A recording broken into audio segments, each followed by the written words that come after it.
Yeah, dang, come on here and forget what I was about to talk about. But yeah, no. Oh, now I know what I'm talking about. Yeah, so yesterday stream got deleted, but somehow it came back. I peeled it and somehow it worked. I wasn't confident, but it came back. Yeah, but so I'm gonna have to be careful with the video. So I'm gonna do a little bit of a mix today. As you see on the screen, I have the wrong one up right now though. But we're gonna start with Colleen Stan, from what I've seen. We're gonna start with Colleen. Let me refresh this page. Stop there. All right, we're gonna start with Colleen Stan, and I'm thinking of going to Pat Tate after that, and then I have a few Reddit that I do want to read. So I'll start with Colleen first. I'm gonna read, then I'm gonna get to Pat, and then I'm gonna see how much time I have. I'm probably not gonna do as long of the videos, not necessarily on YouTube. I have to figure that out and figure out how I'm cutting these things up eventually, because I do need to start putting long form content back out on the YouTube platform. But I need to figure out how I'm going to do that, whether that's hour-long content, whatever it is. But I know I'm going to have to cut it up, for copyrights and stuff like that. So we'll figure it out. But let's go ahead and get started. Colleen, known as the girl in the box. What I'll probably do with Colleen, I'll see how much they talk, because this one's a 6-minute, I believe it's an interview with Colleen. And then I'll go into what I found on the true crime database and read a little bit from there. But, man, I keep forgetting to look at the camera. But let's go ahead and get started. Let's get this show rolling. The case is decades old, but the horror of what happened to Colleen Stan has not diminished. In 1977, Colleen Stan was 20 years old. She was hitchhiking on I-5 outside Red Bluff and was picked up by a young couple. They had a baby with them. Colleen thought they looked safe. The husband looked kind of like dirty, like he maybe had just got off work, and his young wife, and she was holding their 7-month-old baby. Once in the car, the couple drove her into the country. Colleen was overpowered, handcuffed, and a homemade box was put over her head. She was taken to this home in Red Bluff, where she was led to the basement. Jeez. Instruments of torture were waiting. From now on, there is no more Colleen Stan. You will answer to Kay. You will address me as master and my wife as ma'am. Oh, wow.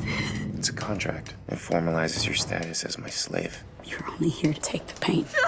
A movie based on Colleen's experience airs this weekend on Lifetime Channel. The first time I heard of Colleen... Hold on. Because since we are live anyway, let me figure out what they're talking about. Colleen Stan.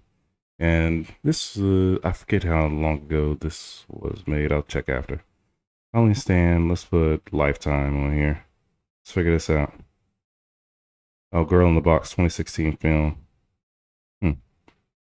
See, this is probably what I need to make a Patreon on, and to just watch stuff on there.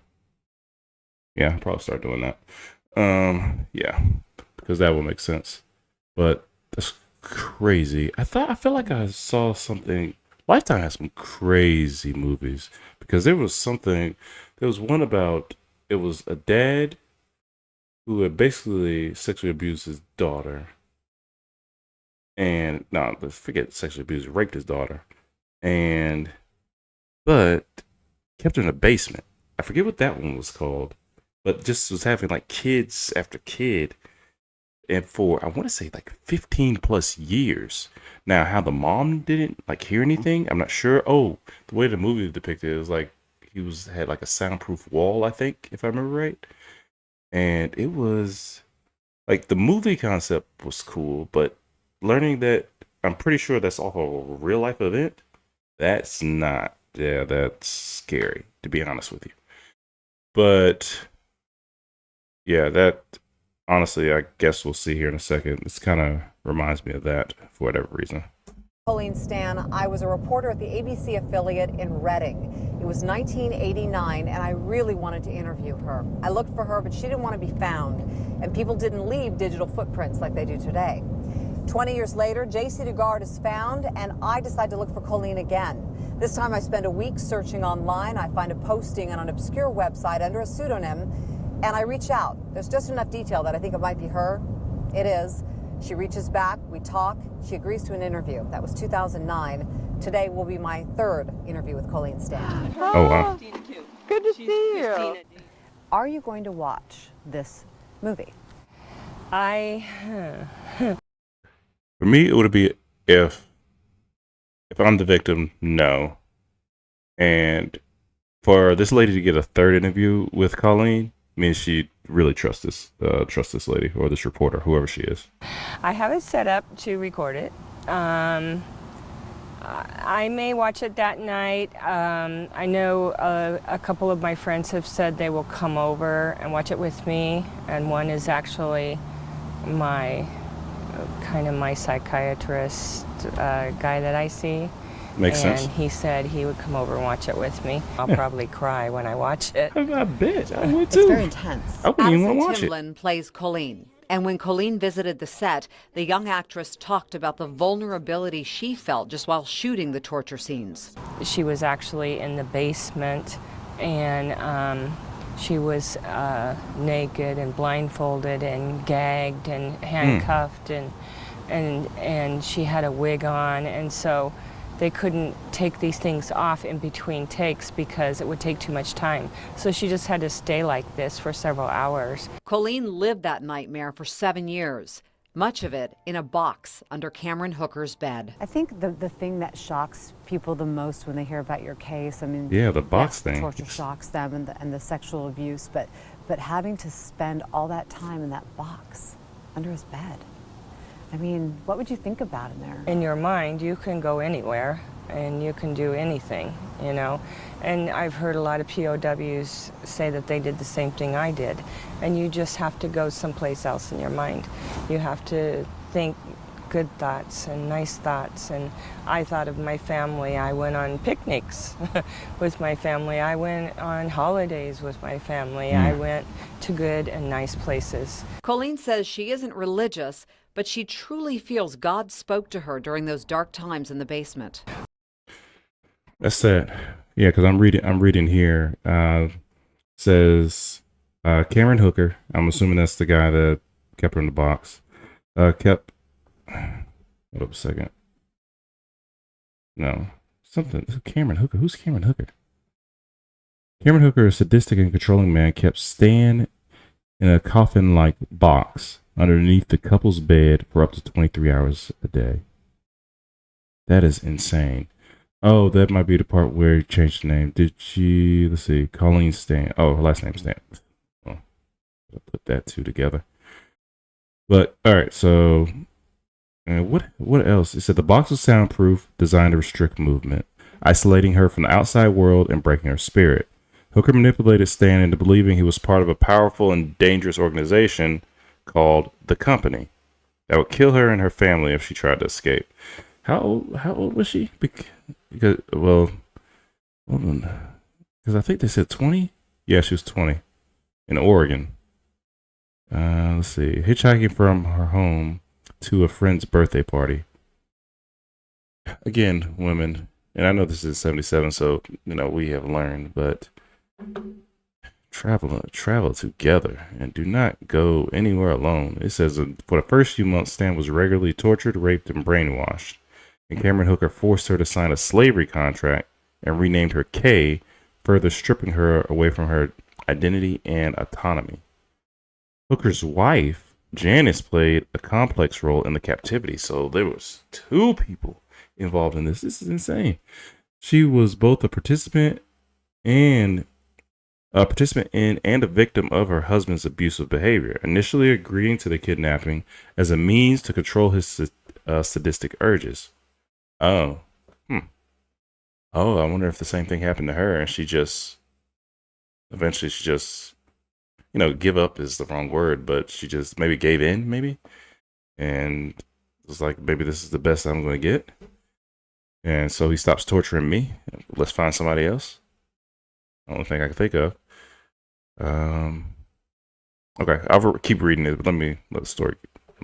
Well, he was torturing me one night down in the basement, and he kind of slithered up next to me, and he says, "Go ahead and scream. I'll cut your vocal cords. I've done it before." And immediately God spoke to me and said, "Do not scream. He is telling you the truth." I did what God said. I didn't scream. I never screamed when he tortured me because I didn't want him to cut my vocal cords. Her captor's reference to That's doing insane. it before is mentioned in the film, and Colleen says references another young woman who went missing before Colleen's capture. It is the only time she cries during our interview. I bet. I would be crying too. I'd be crying the whole interview. You know, Ain't no way. I feel so bad for Marliz, and you I'd be crying every day. I think because she was the first victim and things just got totally out of control. Wait, who did she say the first victim was? Hold on a second. She cries during our interview. I don't want to cry.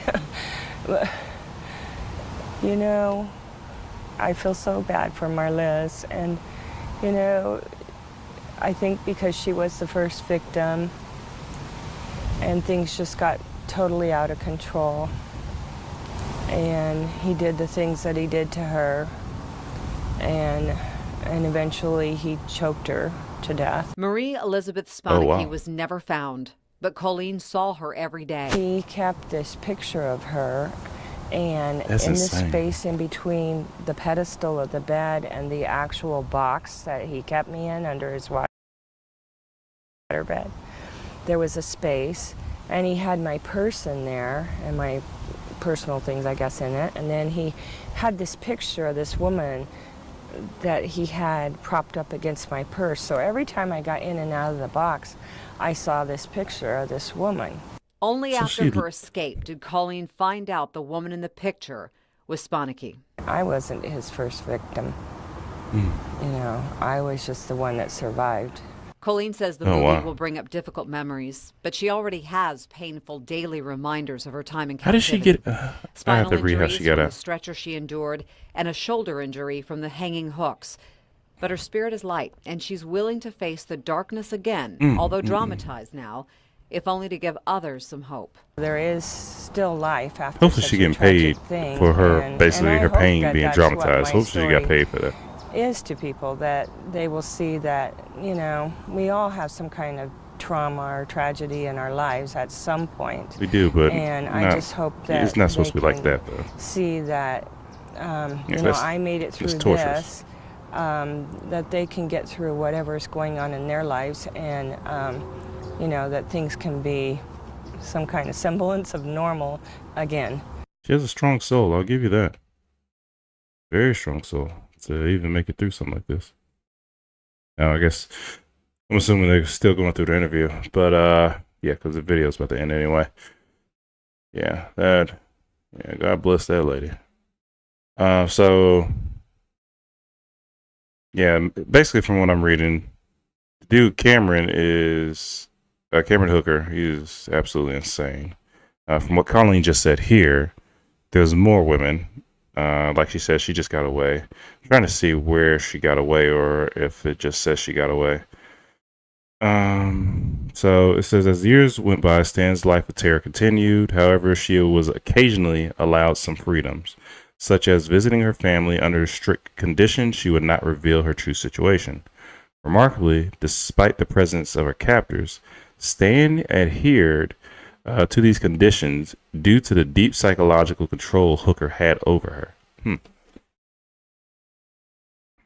Yeah, you know, people would say what they would do in this situation, because I was just about to do it, but you never know what you would do. And however long this has been going on, because we know it's been going on at least 7 years, so I'm not sure when he started allowing her to her family, see her family and whatnot, but probably had such a mind control over her. She probably thought her family would die. She signed the contract. She was renamed at this point. So, all right. It says the turning point in Stan's captivity.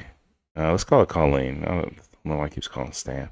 Colleen's captivity came in 1984 when Janice Hooker, struggling with her own sense of guilt and fear, confessed to Stan that the company was a fabrication.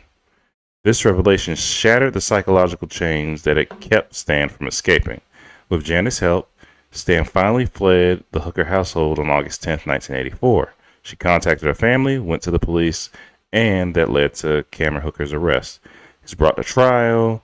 Basically brought to trial. They testified against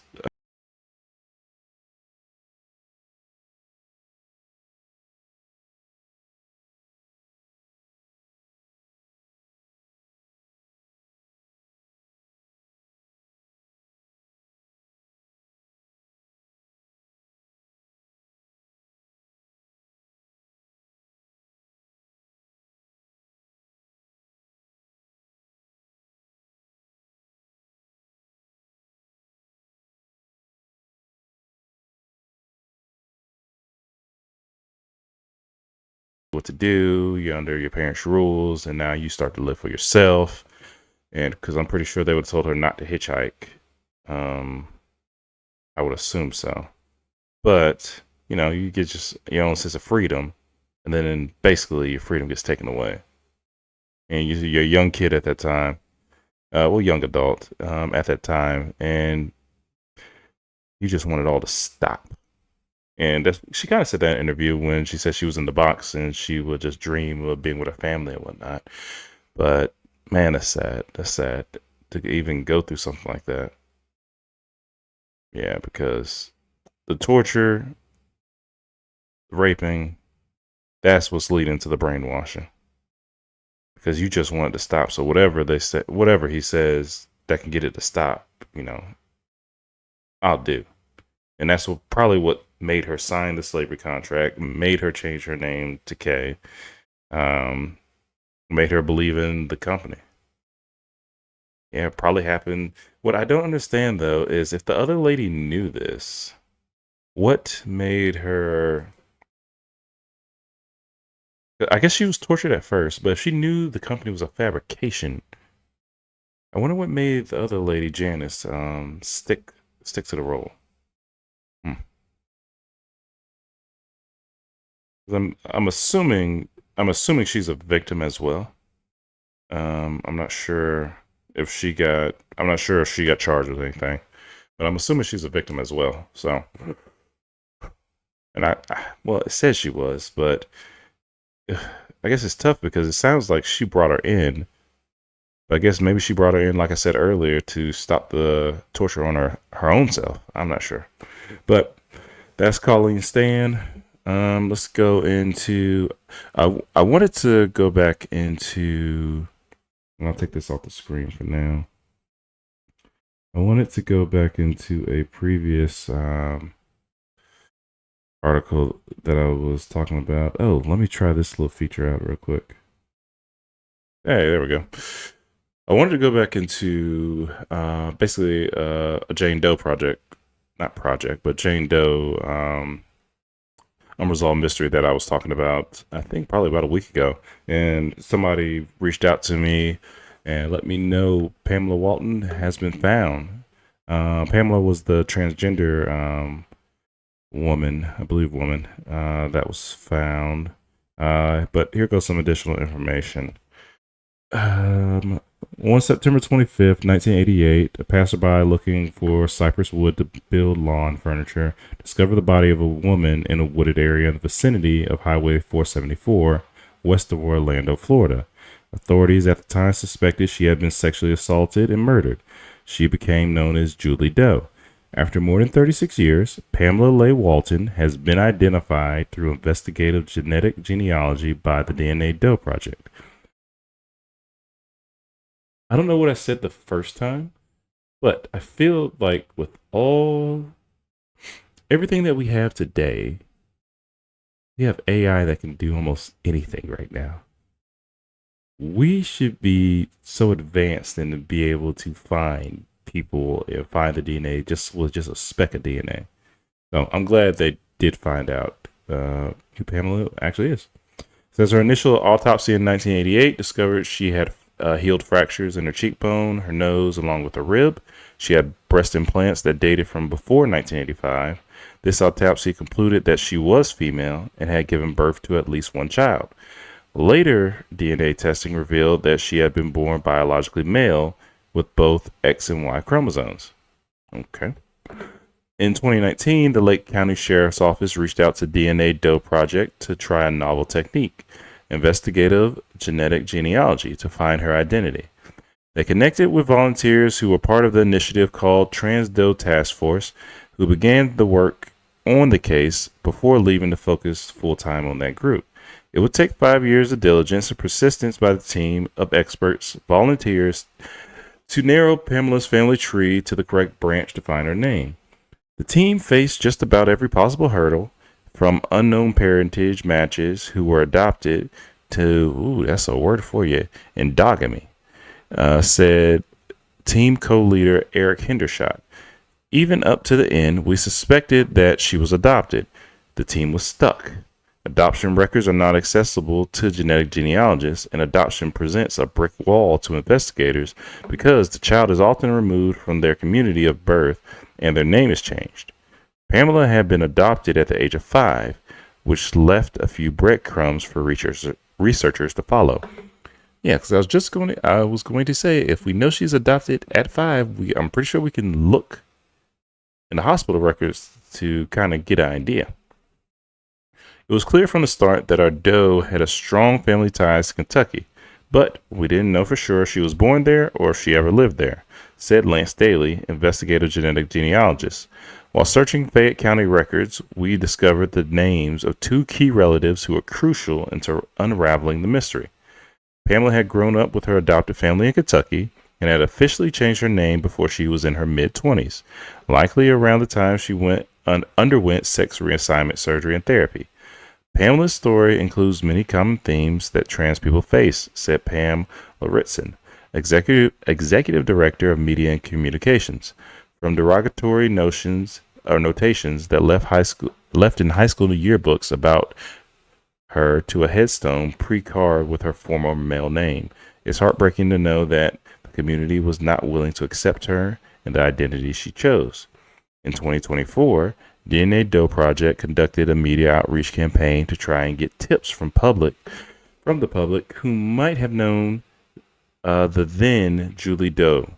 Facebook posts boosted into Kentucky and Florida received multiple reports as misleading and spam, causing Meta to remove posts and cancel the ads before they could run. Oh, that's interesting. I didn't even think about that. After review, the posts were reinstated, only to be removed again after a few hours. This went on for weeks, Lauritsen explained. The support person acknowledged that it was because we were boosting a transgender case into places where anti-trans sentiment runs high. Eventually, Meta just stopped responding to my request for a review. Julie Doe's story was featured in a handful of publications, but in the end, it was genealogy research that resolved the case. Pamela Walton's identification is a result of over 5 years of work and nearly 50 volunteers, said Emily Beal, investigative genetic genealogist. It seems like there was a lot of people behind this. Their efforts laid the foundation for a series of recent discoveries that finally led us to her name. The DNA Doe Project is grateful to the groups of individuals who helped solve the case. Let's see. It says the Lake County Sheriff's Office, who entrusted the case to the DNA Doe Project, the Trans Doe Task Force for bringing the case to DDP, University of North Texas Center for Human Identification for extraction of DNA and sample prep for whole genome sequencing, Hudson Alpha Discovery for sequencing, Greg Magoon for bioinformatics, GED Match Pro, and FTDNA for providing the databases, our generous donors who joined our mission and contributed to this case, and DDP's dedicated team of volunteers, volunteer investigative genetic genealogists who worked tirelessly, I messed that word up, to bring all our Jane and John Does home. Okay. Nice. Yeah, I'm glad they found out who Pamela was. A comment under here, which I didn't even think about while I was reading it. Somebody says they need help understanding how they concluded that she had given birth before. I'm just going to say the tests weren't as good. But they also put they're happy that Pamela has been identified. and I hope her killer can be identified too. You know what? I don't know why I forgot like what section like I'm in. You know, because I'm over here just thinking about the happy part. Yeah, I forgot about the killer part. Jeez.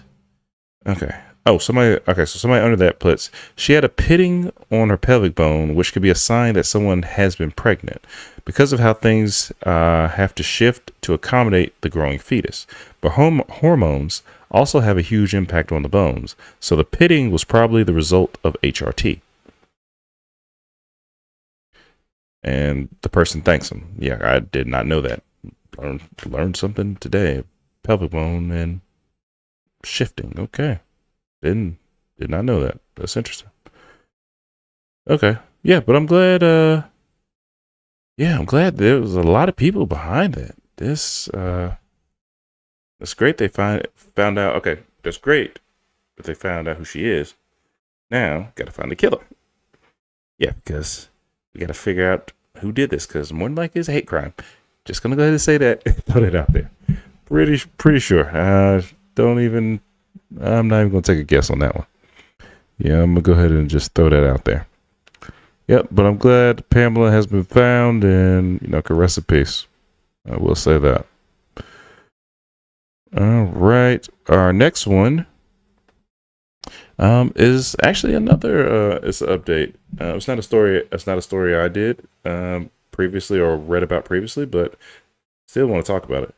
Abdul Aziz Khan was 7 years old when he was abducted 7 years ago in Louisiana by his non-custodial mother, Rabia Khalid, after a custody dispute with Abdul's father. Their whereabouts have been unknown for years, and Abdul's story was even featured on Unsolved Mysteries Volume 3, Abducted by a Parent. On February 23rd, 2025, Douglas County deputies were responding to a burglary in Highlands Ranch, Colorado. Deputies interrogated two suspects and identified Rabia Khalid as one of the suspects. Abdul, now 14, and another unknown child were found safe and unharmed in a vehicle nearby Abdul's family. Hold on.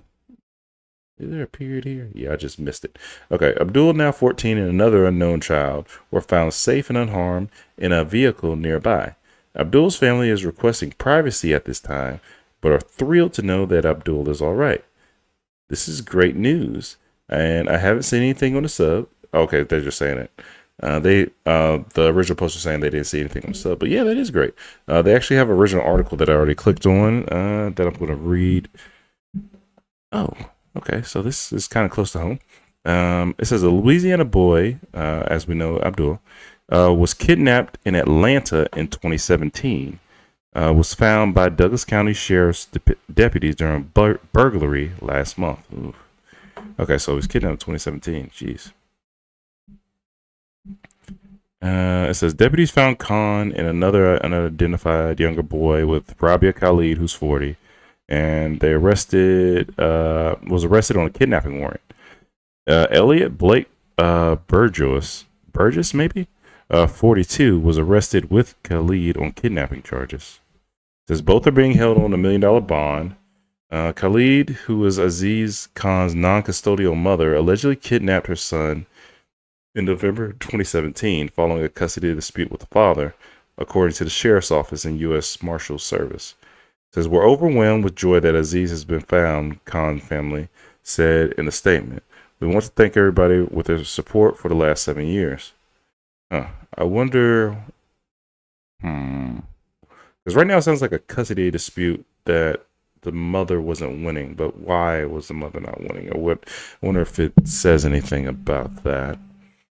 It says, I'm trying to see. It says, children found after 5-hour interaction. On February 23rd, around 3:37 p.m., Douglas County deputies responded to a burglary call at a home in Kellywood Way in Highlands Ranch. We know this in Colorado. Sheriff's office officials said 2 people illegally entered the property that was vacant and listed for sale. Upon arrival, deputies contacted 2 children in a vehicle parked in the driveway. Moments later, both Khalid and Burgess exited the home claiming to be associated with a realtor, according to the sheriff's office. Their story began to unravel as the deputies and dispatchers worked for 4 hours to verify their identities. Officials said adding the two initially provided aliases.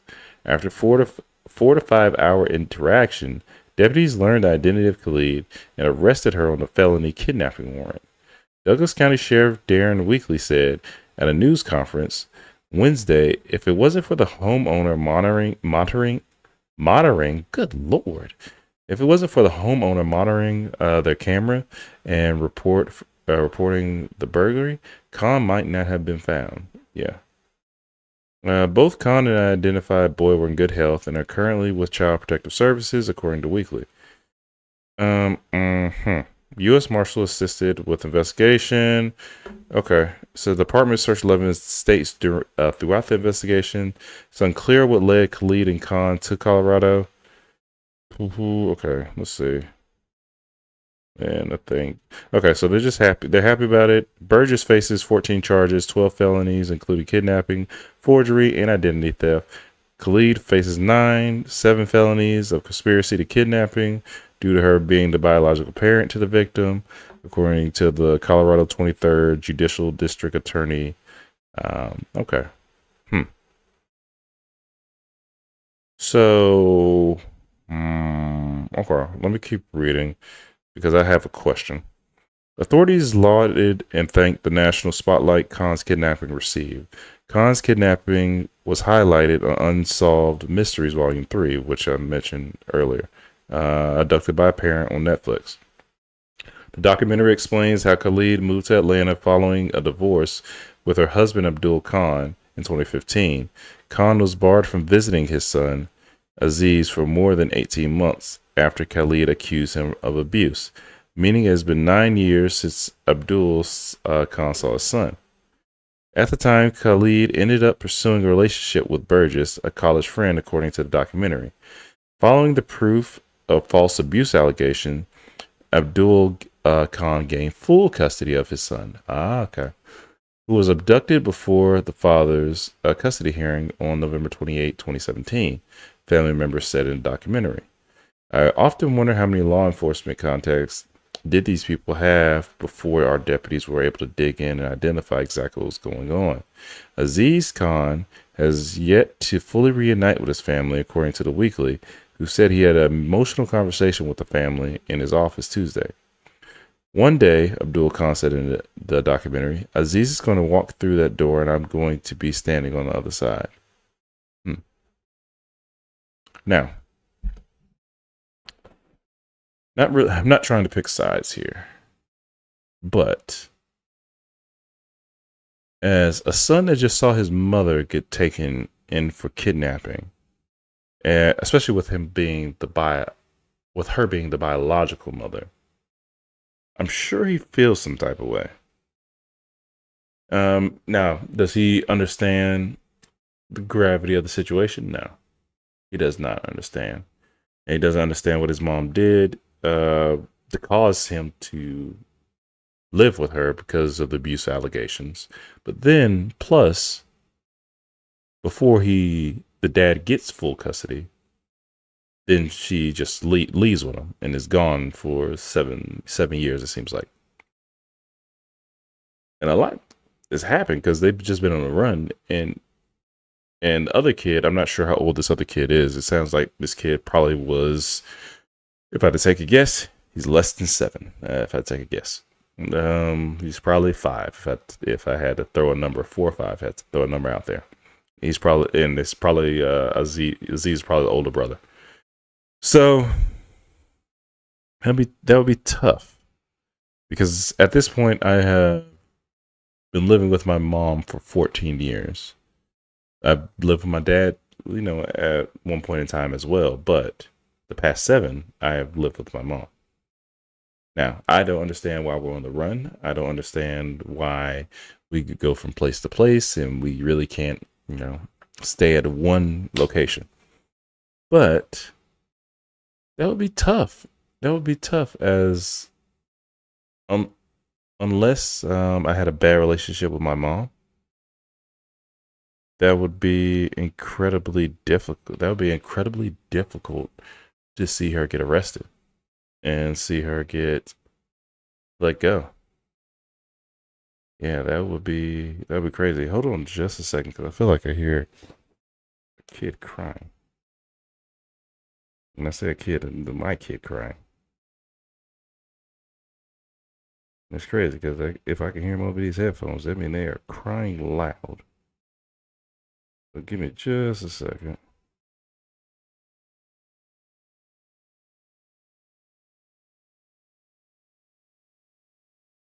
Hold on.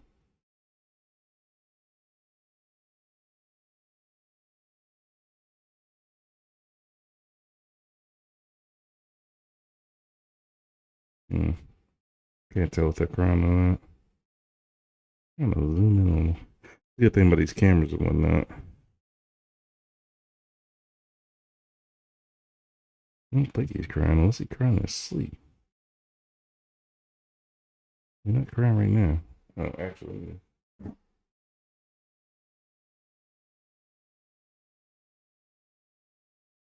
No, no, he is up. All right. All right. Hold on, people on the stream, because I don't want to cut the stream off just yet.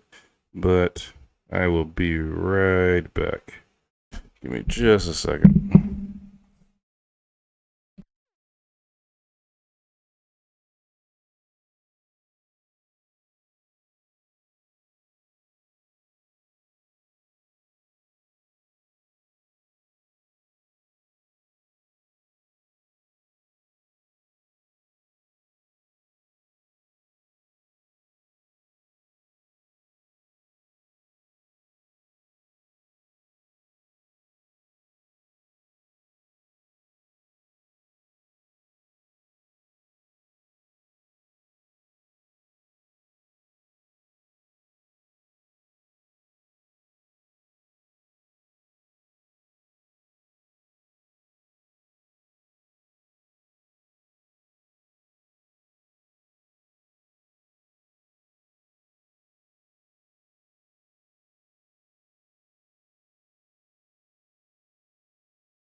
All right.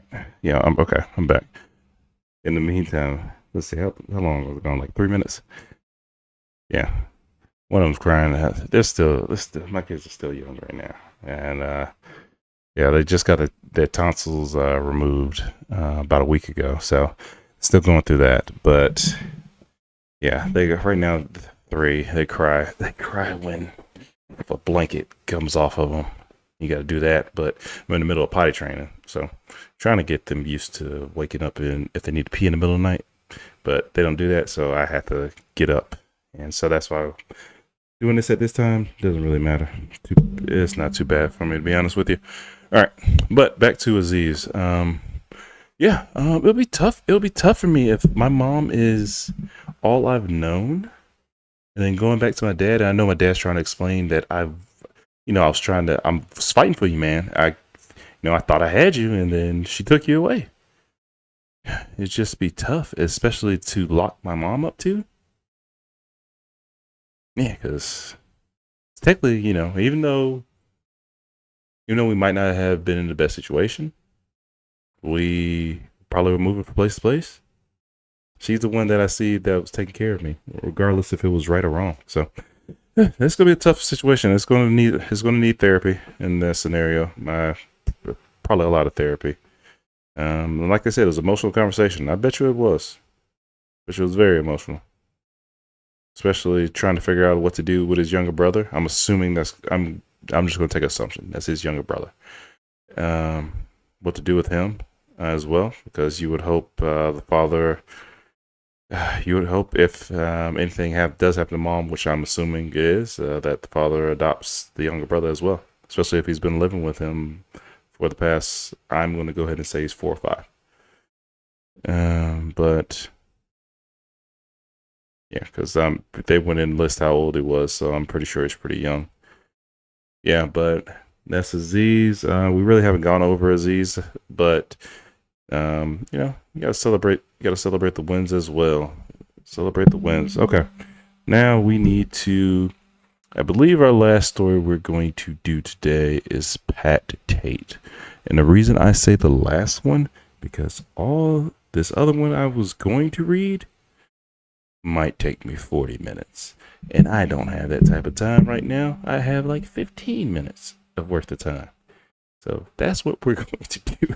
That's what we're going to do. But this one's on Pat Tate. There's it's part of the Essex Boys that we did earlier.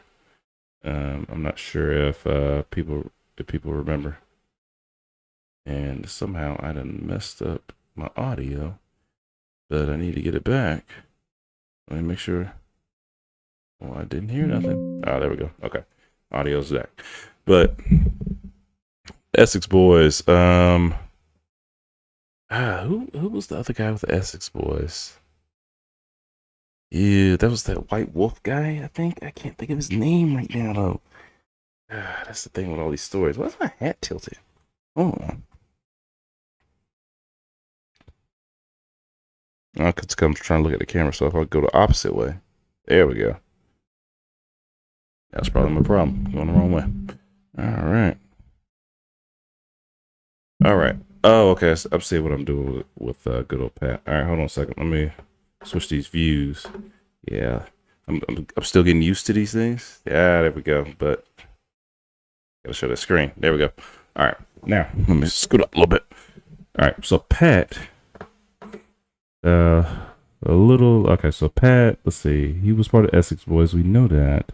Let me see who's part of the Essex. Oh, actually, hold on.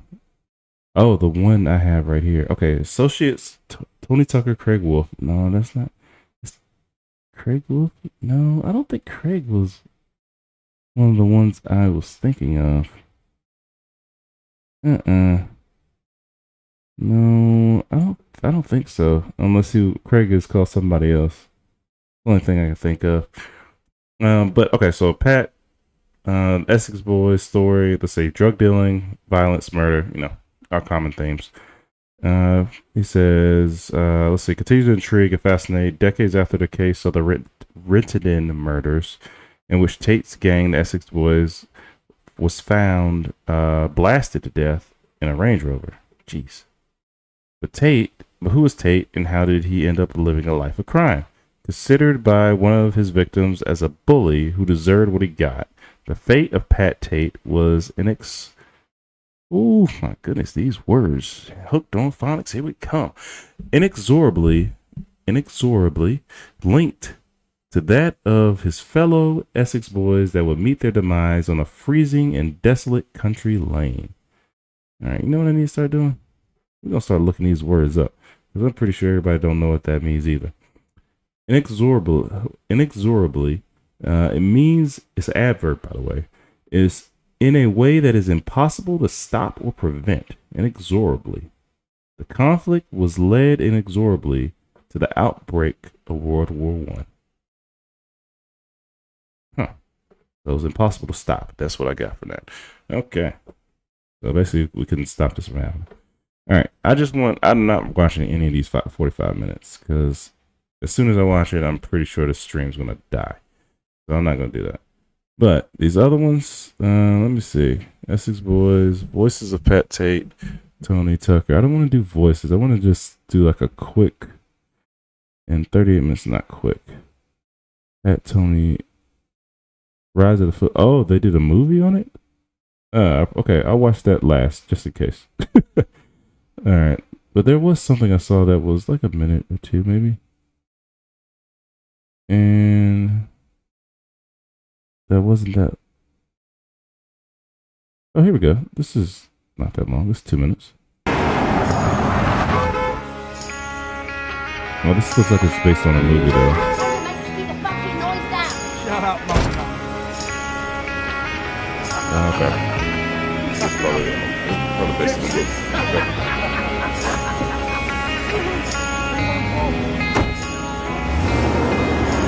Tony brought his pal along, a dangerous little cunt called Craig Rolfe. And he was one of them geezers who always fucking opens his mouth at the wrong time.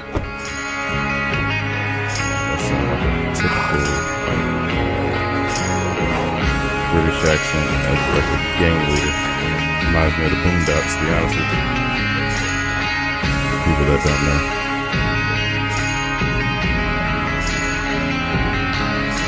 But I'm not getting any story. Paddy, how's the boy? He's okay. He's at a hospital. He's not. Okay, hold on.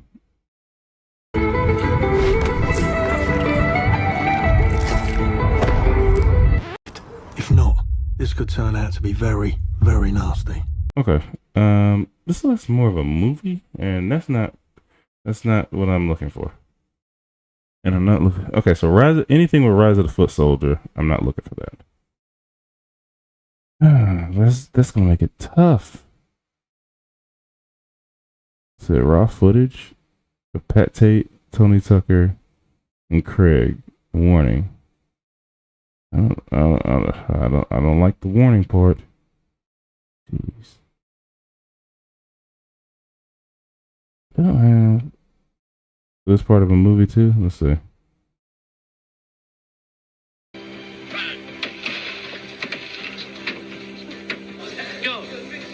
So he's supposed to be portrayed as a bad guy. Everyone in the underworld knew Pat Tate. He was a one-man army on his own. After he did the prison sentence, Pat Tate was for hire. He started working. So he's supposed to be. Stop that. So he's supposed to be a big guy. Okay. Big shot. Okay, let's see. There's actual footage on him.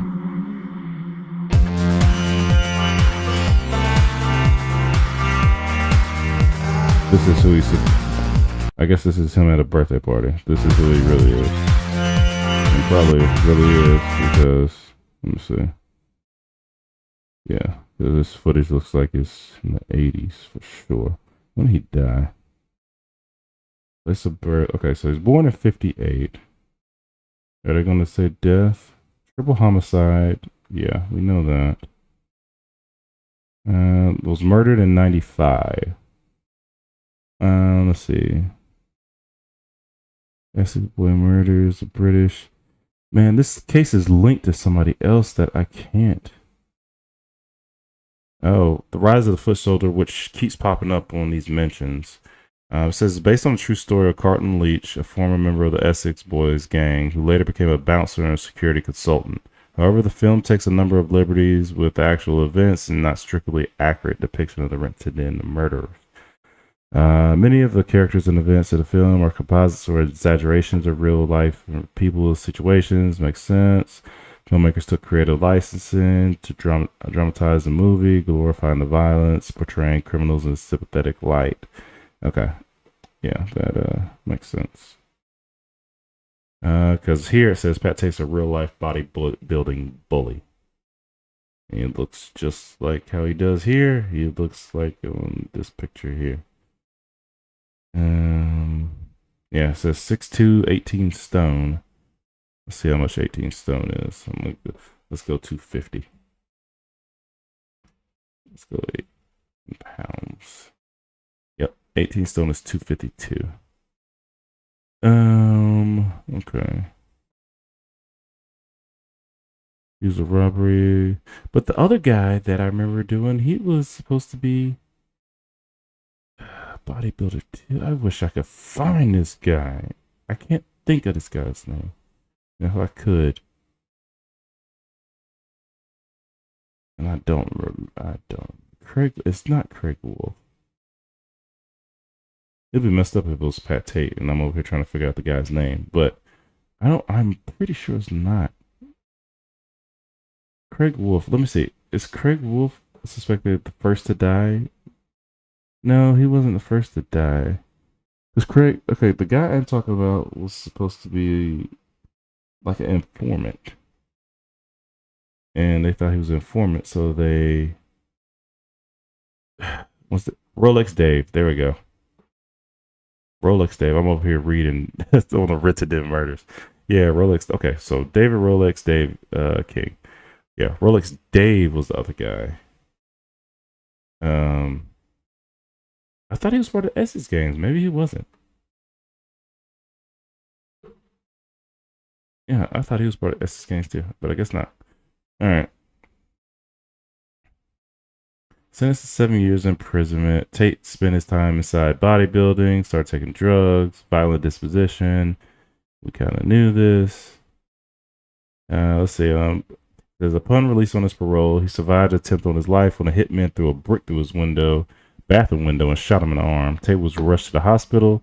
Staff found he had hidden a stash of drugs and a handgun under his pillow. That sounded like Tate was going back. His license was immediately revoked and he was sent back to prison. One man, Stephen Ellis, was questioned over the assault, but soon fled to West County under a new identity where he was wearing body armor out of fear of reprisal. Okay. Yeah, so Pat, big guy. Yeah, Pat, yeah, not small at all. Oh, hold on. It says Pat accused of being a police informant. Hold on, let me see how long this video is. I'm sorry, Pat. This is a 38-minute video. You being accused of a police informant for 38 minutes is kind of crazy. Oh, you know what I can do? I can just bring True Crime Database down here. This is where I'm reading the stuff from, guys. Just bring it down here. All right, let me F11. Okay. Yeah, the only thing is I can't read it. Jeez. Okay. Pat. Blah, blah, blah. Okay, so this is what he looks like. That's what I say he kind of looked like. That he was known as a violent bully. Boom, boom, boom. The man at Special made pizza with 4 different toppings on each quarter. Dang, it says the manager was annoyed with him, so he hung up, and then Tate showed up. Uh-oh. Then he picked up till he smashed it against the wall, punched the store manager, Roger, and then smashed his head in the glass plate of the sink of the bathroom. Dang. They refused to press charges, though. They said, one of the associates of Tate said a room would darken when he entered. Oh, this is actually the one I wanted to watch. Oh, cool. Okay, cool. Patrick Tate, a career criminal, worked his way up to armed robbery. He was doing a 7-year sentence for robbery when he started taking heroin. Oh, okay, nice. You know, The last year of that sentence was getting to him. He got very steroids and depressed. heroin. You know, that's a great Somebody combination. started giving him the heroin. And then when he was out the last time, he was doing something with a pipe. Was it called crack? He was doing that. Was it I said called to him, you shouldn't crack? do things Oh like my that, or you'll goodness. kill yourself. And he went, no. He said, I'm all right. I know what I'm doing. Not with When crack, you Tate got don't. out of prison, he decided to go into the drugs trade.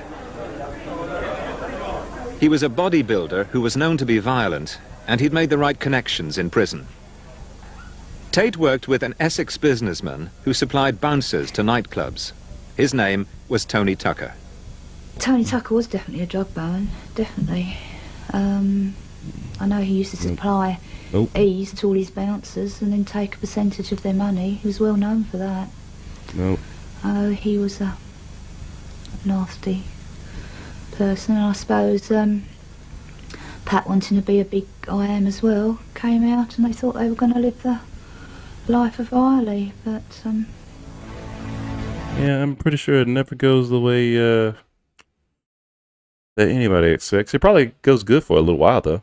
And when I say a little while, maybe a year or two. But then you got people after It's you. very difficult to put Tucker on a scale of where he was in the drugs world. It's safe to say, however, that he was probably middle management, if I can use that phrase, and making his way towards the top of the top of the tree to be a large-scale importer and distributor of drugs. well, they used to know when thousands of pounds worth of drugs were being handed over, or when the money was being handed over, and then whoever had the gun held them up. But yes, there was a couple of incidences, I know. But you're just playing with your life and you do that. And unfortunately, that is probably what. If she knows of a couple, incidents, that means there was a ton of them. They were found in this Range Rover. 3 dead men. No one knew who they were, what they were doing, or why they fell victim to cold-blooded murder. It was the most unlikely place for such callous crime, an isolated farm track deep in the Essex countryside. Patrick Tate, Tony Tucker, and another associate were shot through the head at close range. During the weeks before, they're thought to have carried out a series of hold-ups of drug dealers. I think this case certainly is a gangland killing, an execution, if you like. And one can only surmise that perhaps the 3 of them had stolen some drugs, failed to pay a debt that they owed to this other person. Man, they were part of the drug game. Man, they were probably was in somebody else's territory they probably had no business being. And they made examples out of them. Or indeed had probably, in Tate's instance, become too violent or too extreme that he was thought to be dangerous, and they just wanted to take him out of the situation. Too big, too. He got too big-headed. You couldn't tell Pat, he always knew. That used to be the trademark, though, didn't it? The BMWs, the phone and the guns. Yeah, silly boy. Dang. That's his mom, right? Nice. Nice. That's very nice, is it?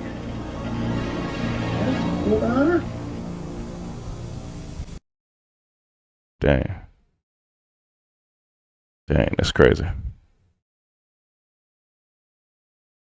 And that's the actual video I was looking for that I saw earlier. All right. Let's see. We'll keep going. This is usually where I'm reading this stuff from. But the problem is I can't read from here. So I'm gonna have to switch this up. Sorry, guys.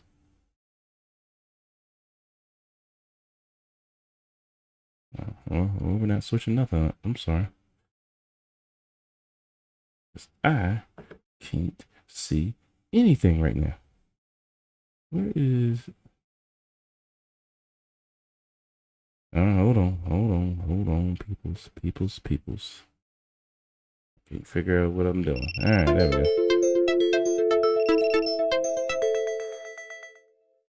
Something just happened, and I don't know what happened. It definitely scared me. Okay. So the Essex murders. Let's see. Like I said, it was in that Range Rover around 8:30. Superintendent Ivan Deebley received a call of a triple murder that had been committed. A 40-strong squad descended on the crime scene that cold winter morning. It happened December 7th, by the way. Forgot that small detail. 1995. It says the driver's seat was 26-year-old Craig Wolf. The passenger was Tony Tucker. Then you have Pat Tate. It says Tucker, Tony. He suffered a catastrophic facial injury caused by a shotgun blast that almost completely obliterated his features. Then you have Craig, the driver, third member known, who had also been hit by a shotgun blast, leaving a large hole in the side of his face. Taken by surprise, he still had his foot on the gas pedal. And then you had Pat, who was in the back seat. His head smashed through the back window after he was shot once in the head and once in the stomach. He had all the hallmarks of a cold-blooded execution, and none of the victims had time to react. I bet not. If we shoot with shotguns. Jeez. He said this is not an ordinary murder. I bet not. That was execution. They was trying to let people know. Let's see. What else they said? They said Tate had been the prime target. The others were merely collateral damage. A post-mortem examination found Pat Tate had a combination of cocaine, heroin, and cannabis in his bloodstream, along with steroids. I knew it. Ain't no way he ain't had no steroids in there. Investigators began looking for potential leads that might explain why these three men, who were considered low-level criminals, were apparently lured to late-night rendezvous where they were ambushed and shot to death. I don't know if they were that low on the totem pole. Somebody said, Bernard Mahoney said it was obvious to everyone who knew them what was going to happen. I was aware of it at the time and kept my distance. It wasn't hard.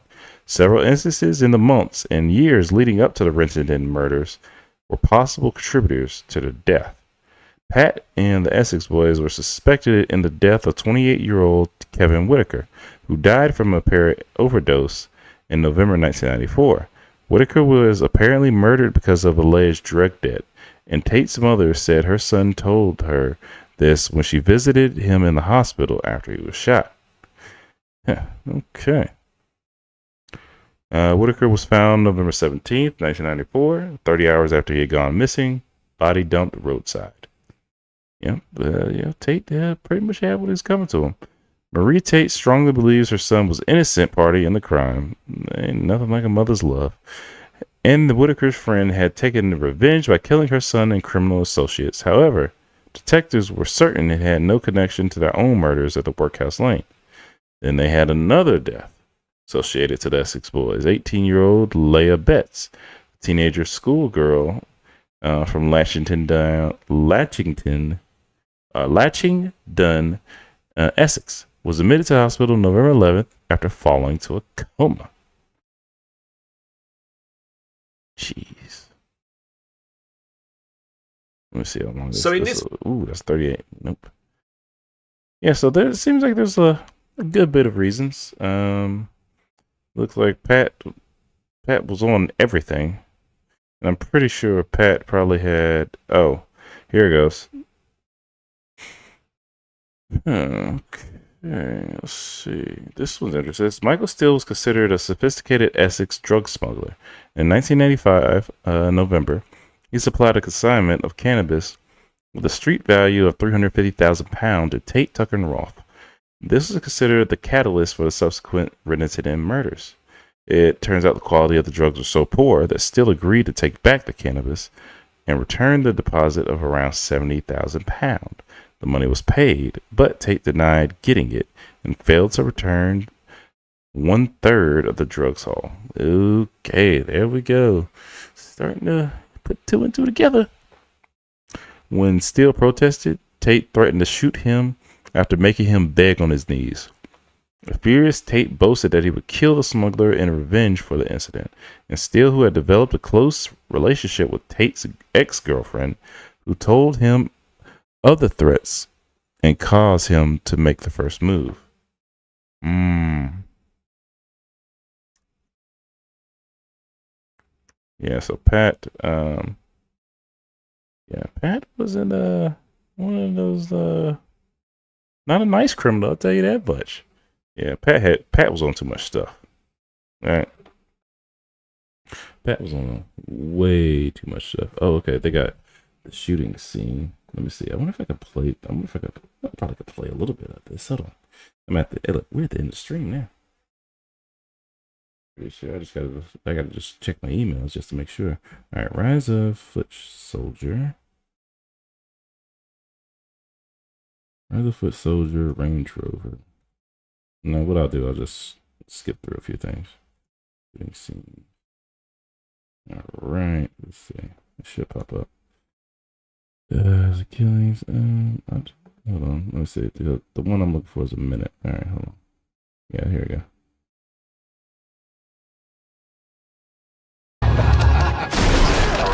Ooh.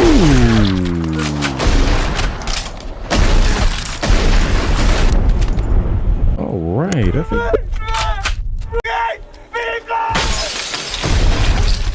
Okay, I think we get the picture. We get the picture. If I didn't get the picture before, I got the picture now. Okay?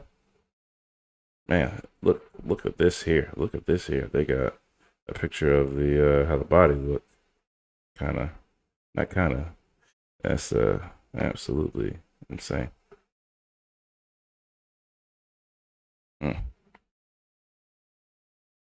But okay. Okay, kind of get an idea of it. If you didn't know, now you do know. Jeez. Okay. All right, let's get back to Pat. Ugh, my goodness. Oh, okay. I done went to the Renton murders, and I done went off of Pat Tate. But okay, that is Pat. Not one of the nicest guys we've talked about. But you know, most criminals aren't. So just gotta kind of not live with it, but just don't hang out with them. I think some people knew. But I'm going to end this stream now. Got stuff to do in the morning. Got to cut some of this up before the morning, so I will stop there.